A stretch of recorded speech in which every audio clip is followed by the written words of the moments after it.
All right, welcome to worksheet number 7, differentiation formula. This corresponds to section 2.3 on our textbook.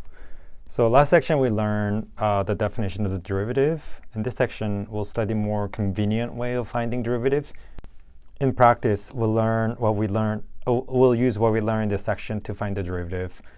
Okay, so let's look at the first one.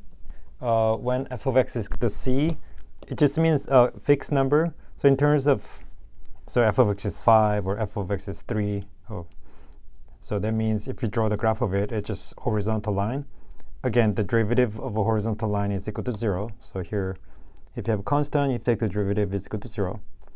The next one, it says f of x is x. It's basically 1x plus 0, so that's slope 1. When you take the derivative again, it's a straight line, so the derivative is going to be just 1. Here we're using different notation because I want you to get used to different type of notation. F prime of x is the 1, dx is equal to 1. They're all representing the derivative, right? So basically they're representing the same thing. Okay. Let's look at the next one. This one is very useful. So there's f and there's f of x. F of x is, if f of x is x squared, f prime of x is 2x. Here I'm kind of giving you the answer. I want you to kind of find the pattern. So look at this. I look at this. It's like I noticed that these numbers are basically the same. And if you look at the exponent, it used to be 10, now it's 9.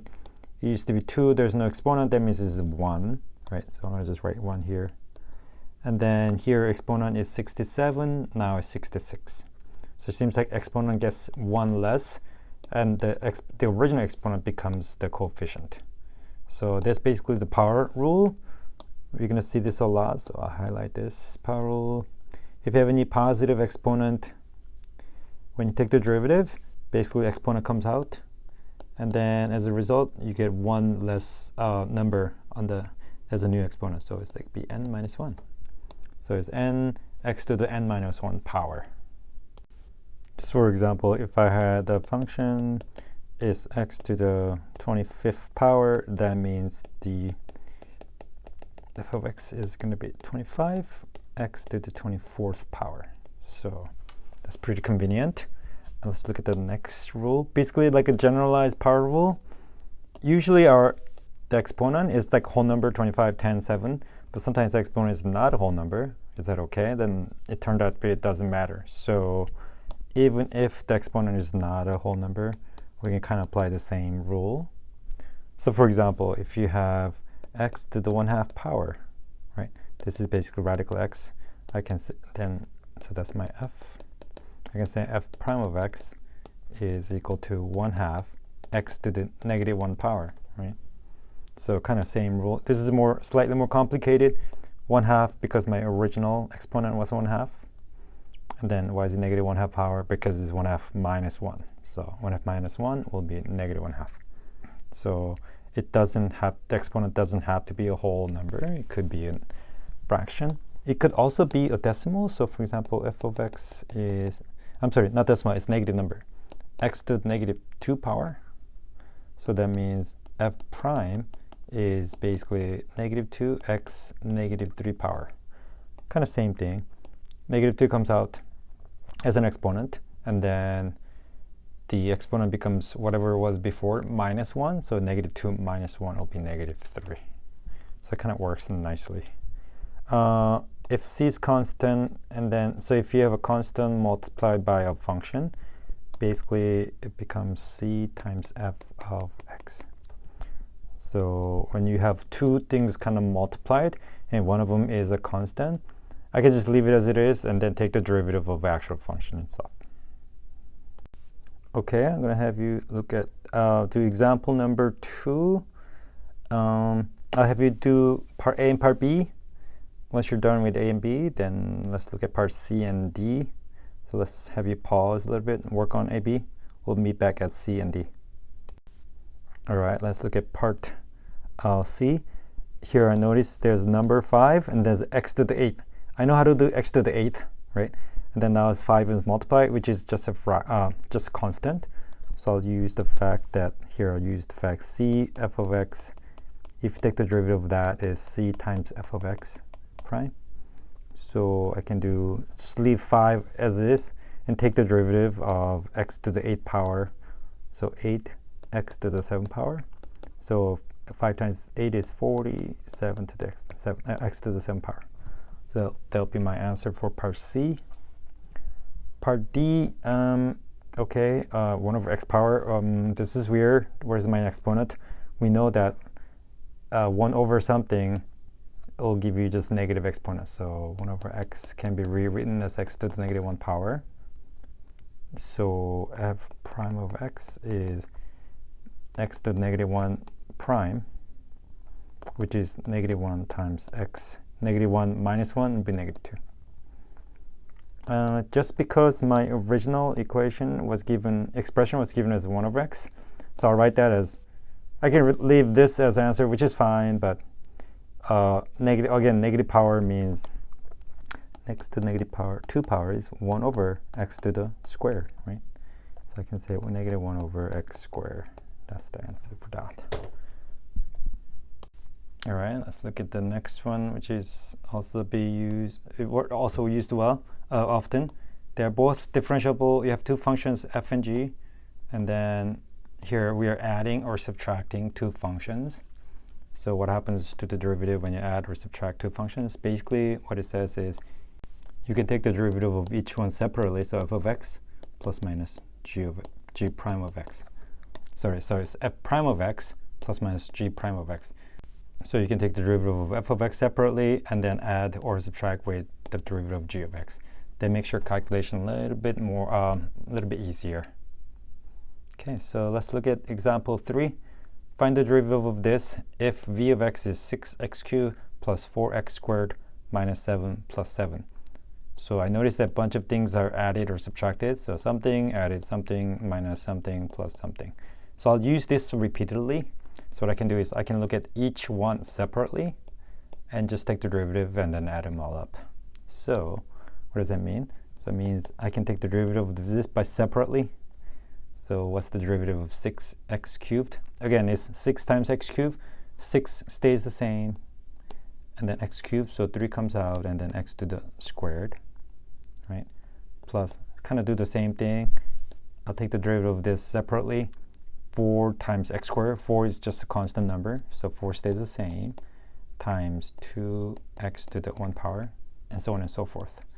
So negative, when you take the derivative of x, we know it's 1. And then when you take the derivative of a constant, I'm going to use different color, it just becomes 0. Right? So my final answer will be 18x squared plus 8x minus 1. And that's it. All right, let's look at the next question here. Part B, it says find the equation of the tangent line. Okay, equation of the tangent line to curve this at x is equal to 1. We know the tangent line, slope of the tangent line is given by the derivative. So I'm going to make a little comment here. Slope of the line is, we have to kind of look at f prime. So once we have the slope of the line, then I have to go, to find the equation of the line, we have to use the format mx plus b, right? So first step is going to be find the slope. Once I get the slope, that's my m. And then I'm going to have to solve for b. Okay. So I'm going to kind of do the setup, and I'm going to have you finish the rest of the problem.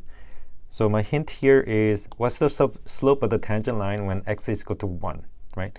So first, we'll find this general derivative, and then I'm going to plug in 1 into x to find the slope of the tangent line at that particular point. Because once you take the derivative, that represents the slope. And when I plug in x is equal to 1, that's the slope of that particular point. Also, I need a point. It says what point does the tangent line go through? Well, it says when x is equal to 1. So when I plug in 1 into the equation, so then 1 minus 2 over 1, so 1 minus 2, that'd be negative 1, right? So now our next step is going to be actually finding the derivative of this. X squared, that probably is going to be easy. I have 2 over x. X is on the denominator, so my hint is rewrite y is equal to x squared minus 2 over x. Okay, can I rewrite that as x squared minus 2x to the negative 1 power.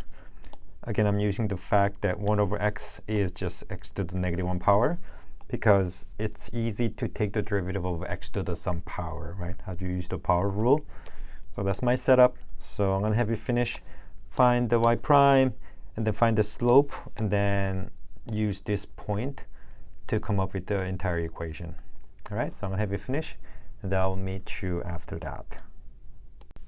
All right, if you're all done with example 4, you should have gotten answer should have been y is equal to 4x minus 5. Just to check your answer, let's look at the next one. So like before, when we have a bunch of functions, scroll up, I know scrolling up a lot. When we have a bunch of functions added together, like here, where are we? Here. And then how do you take the derivative? Basically, you take the derivative of each one separately, and that's it. When it's multiplication of two functions, things get a little bit more confusing. So here, let's look at that. I'm going to kind of have you, again, let's look at the example 5. F is x cubed, g is radical x. Again, radical x is also known as x to the 1/2 power. That's probably easier to take the derivative of. So I have these two. I'm going to have you calculate. So multiply these together. Well, that's x to the 3rd power times x to the 1/2 power. So let me do few, and then I'm not going to do all of it. So x cubed times x 1/2 power. You basically add the exponents. So that's x 1/2. That'll be x to the 7 over 2 power, right? So I'm just doing 3 plus 1/2. When I add like a whole number and a fraction, I have to have a common denominator. That's why I converted 3 into 6 over 2. So here, let me squared box this, and then find the derivative. I can find the derivative of this. I can find the derivative of f by itself, find the derivative of g by itself, multiply these two answers, and see if you get the same answer as this. It turned out to be it's not the same answer. So with multiplication, unfortunately, if you calculate each derivative separately and multiply the answer, will not going to be the same as if you multiply first and find the derivative, right? So it becomes a little bit more complicated. So we have a product rule. Let me highlight this part here. So this part is, you notice this is multiplication, right? So this is multiplication. So this is when we multiply two functions, how do you find the derivative? So this is a little bit more complicated. The formula is f prime times g plus f times g prime. So there's extra step, right? Take the derivative of f first, leave g as is, multiply them out, and then kind of do the opposite, leave f as is, and then take the derivative of g and then multiply it together, and then you add them together. So it becomes a little bit more complicated. So having said that, let's look at example 6. If I were to take the derivative of f times g using the product rule, this is what I'll do. F times g prime, the derivative, is equal to f prime g plus f g prime. So f prime will be derivative of the first one, which is 3x. So that'll be 3x squared times leave g as is, x to the 1/2 power, right? Plus leave f as it is, so x to the 3rd, and then g prime. So again, g is x to the 1/2 power, right? And then the prime is 1/2 x to the negative 1 power, or negative 1/2 power, right? Okay, so how do I simplify that? 3, I'm doing x to the 1/2 times x to the 1/2. Again, you add the exponent, 2 plus 1/2. 2 is 4 over 2. 4 over 2 plus 1/2 is 5 over 2. Okay. Plus 1/2 is there, so I'm just copying 1/2 here. Again, it's x. I'm gonna maybe use red marker here. X cubed times x negative 1/2 is, again, you add the exponent, so 3 plus negative 1/2. So 3 is again 6 over 2. That means 6 over 2 minus 1/2, so it's 5 over 2, right? So x 5 over 2 power. Here I miswrote it. This should be 3x. Okay, sorry about that. So the 3x 5 over 2 power plus 1/2 x 5 over 2 power. They all have x 5 over 2 power, so I can combine these two. So it's 3x 5 over 2 plus 1/2. So 3 plus 1/2 will be, again, 6 over 2 plus 1/2. So that'll be 7 over 2. 7 over 2 x to the 5 over 2 power. That's correct answer. Correct answer. So things are a little bit more complicated when two functions are multiplied. What if two functions are divided? So let's look at this part. So again, I'm going to kind of have you go through this and kind of discover that you cannot just take the derivative of each top and bottom and just kind of form a fraction. It becomes a little bit more complicated. So the next is our quotient rule. Quotient just means like something over something. It's like a fraction, basically. So if I have something over something, how do I take the derivative of that? Is their formula. This is like actually more complicated. So it's f prime of times g minus f g prime over g squared. So let me highlight that quotient rule. So it's slightly more complicated. So let's look at the next question then. Example 8. Find g prime if g is 2x plus 3 on the top and then x plus 1 on the bottom. So here I'm going to make, I know we're using like g here, so, but I'm going to kind of look at this as, this is like my f and this is my g. So kind of like I'm using g twice, sorry about that. So f prime times g minus f times g prime over g squared. So if I were to follow that, f is whatever is on top is my f. So first is f prime, so take the derivative of 2x plus 3. That'll be just 2, okay? Times g, I'm not doing anything. So g is whatever's on the bottom, so I'll just leave it as it is. Don't forget your parentheses here. Minus, kind of do the same thing. F, I'm not doing anything to f, so leave f as is. 2x plus 3. And then the second part is g prime part. So that means take the derivative of whatever is in the bottom. So x plus 1, take the derivative of that. This is 1x, so it'll be just 1, right? So times 1. Okay. All over g squared. So whatever is in the bottom squared. Yikes. Okay, let's see what happens. So I'm going to distribute this. 2x plus 2.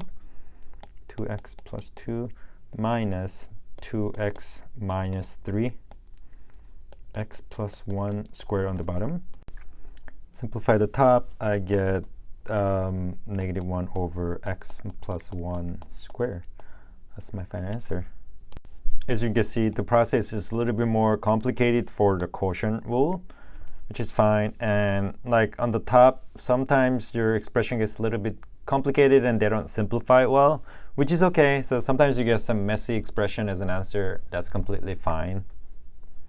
All right, and I'm going to have you guys try the next few examples here. Number 9, I'm going to have you try part A. You can do that. Part B. Part C, this one, whoa, I have 1 over radical cube root of x. What is that? So, okay, so it's 1 over something, so it's negative exponent, so I know that much. It's cube root of x, so I can rewrite it like this. Cube root of x is x to the 1/3 power, right? But again, 1 over x to the some power just means x to the negative power. So h, I can rewrite h in terms of this. Once I have into this notation, then it'll probably be easier to take the derivative. So that's my hint. And number 10, again, in terms of notation, this means second derivative, means take the derivative first. Whatever answer you get, take the derivative of that again. And then again, right? So you get to take the derivative like 3 times to get this, this, and that, right? All right, so I'll have you try example 9 and 10. Once you're done, let's meet back at example 11. All right, if you want to check your answer, answer for part A is negative 3 over x to the 4th power or negative 3x to the negative 4th power. Either one works. And then part B, negative 1/3, 1 over x to the 4 over 3 power, or negative 1/3 x to the negative 4 over 3 power. Either one works. answer for part C is negative 1/3 x negative 4/3 power. And for number 10, f prime is equal to 4x cubed minus 6x. F double prime is 12x squared minus 6. F triple prime is 24x. Okay, let's look at example 11. It says find the equation of the tangent line. Oh wow, equation of tangent line again. To the curve. Okay, we've seen this before. And that is parallel to the line this. Okay, this is a little twist. So what does that mean? So first let's look at this part. Is it parallel to the line this? Okay, sure. I know that parallel lines have a same slope, but this one is kind of given in the weird format, so I don't like the way it looks. So I'm going to solve it like in terms of y is equal to mx plus b format. So 2x minus 8 is 4y. That means y is equal to 1. So dividing everything by 4, so 1/2 x minus 2. So I'm going to rewrite it like this. That means slope is 1/2. So when they say parallel to this line, that basically they're saying slope is 1/2. Okay. So what does that mean? So I'll take the derivative, because again we're looking at the equation of the tangent line. Again, the slope of tangent line is determined by the derivative. So let's look at the derivative. Y prime is equal to negative 2x. Again, the derivative of 1 is a constant, so that's just 0. So I'm basically taking the derivative of negative x squared. So I get negative 2x. So when is y prime equal to 1/2? So I know that y prime gives you the slope of the tangent line, and I want the slope to be 1/2. So basically I want this to be 1/2. So I'm going to set up equation. Negative 2x is equal to 1/2. Divide both sides by negative 2. So x is equal to 1/4. Negative 1/4. All right. So when x is negative 1/4, the slope is 1/2. So okay. So when x is negative 1/4, what y value do I need? Because I need, so I have a slope. So we have y is equal to mx plus b. We know the slope is going to be 1/2. I have to determine what b is. Well, I need to like plug in a point. So what point does it go through? So I have to plug in 1/4 into the original equation. So that means y is equal to 1 minus negative 1/4 square. So 1 minus 1/16. Again, 1 is 16/16 minus 1/16. That's 15/16. A lot of fractions here. Okay. So slope is 1/2. I got that. It goes through this point. So I plug this in as x value, and I plug this in as y value, and then I can see what can I get from there. So this is x and y. So once I plug those numbers in, 15/16 is 1/2 times negative 1/4 plus b. So 15/16 is equal to negative 1/8 plus b. So b, you're adding 1/8 on both sides, so that's 2/16, so that's 17/16. So my final answer is that. So let me erase b. So instead of b, I can now write 17/16. So that's my final answer. All right. We have example 12 and 13 and 14. Wow, that's a lot. Okay, I'm going to have you guys finish the rest of it. And we're pretty much done with this worksheet.